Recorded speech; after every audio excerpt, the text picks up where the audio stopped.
આને કોણ હાંસવે? આ ગાંડાને હાંસવો ને હાથીને હાંસવો, કોઈ માણસ હાંસવે કે નહીં. ઘરના વાલી નો હાંસવે કે તો બહારના માણસ હાંસવે, એ ભગવાનના રૂપે ગણાય.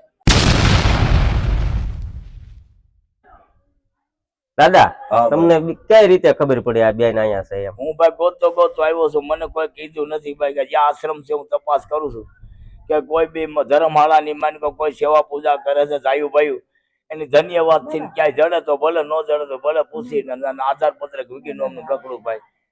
હું હંમેશા ગામ મારો લીમડીના જેતપુર તાલુકો રાજકોટ જિલ્લો. અમારી દીકરી વહી ગઈ, નીકળી ગઈ છે, 1.5 વર્ષ જેવું થયું છે. અને 1.5 વર્ષ વિટોળ થી તમે એક ધારા ગોતતા ફરી, અમને ક્યાંય પતો લાગ્યો નથી ને અહીંયા લાગ્યો. આ આશ્રમમાં બેન નો મુલાકાત થઈ બાપા. તમને કેવી સંસ્થા લાગી આમ? અરે બહુ મસ્તી નું છે બાપુ, ખાવા પીવાની જલજલાટ છે, કાંઈ ઉપાધિ છે નહીં.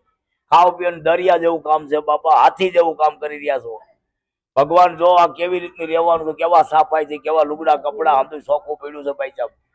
આમ કાયદેસર નું છે, આમાં કોઈ વિનમેક નથી, કોઈ આમાં કોઈ એમ નો કે નથી સેવા. અહીંયા ભરપૂર સેવા છે પૂરણ. આને કોણ હાંસવે? આ ગાંડાને હાંસવો ને હાથીને હાંસવો, કોઈ માણસ હાંસવે કે નહીં. ઘરના વાલી નો હાંસવે કે તો બહારના માણસ હાંસવે, એ ભગવાનના રૂપે ગણાય. એના આમ અમારે બોલવાનો અધિકાર નથી. તમે જી કયો અમે માફ કરી બાપુ, જી તમે કયો આયા હશે બાપા. તમારી દીકરીનું નામ શું? રેખાબેન છે. એનું કેટલા વર્ષ હતા ગોતતા? આ બેન ને વરા 1.5 વર્ષથી બાપા અમારી દીકરી 1.5 વર્ષ. 1.5 વર્ષનો સરવાળો આવી ગયો કેવાય. 1.5 વર્ષ થયું બાપા, 1.5 વર્ષથી ગાયબ થઈ ગઈ છે. એટલે હવે કેમ લાગ્યું તમને દીકરી મળ્યા પછી?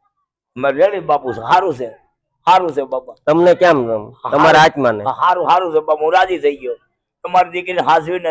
અને તમે આ આયોજન કરી રહ્યા છો, તમને ધન્યવાદ કહીશું બાપ, ધન્યવાદ.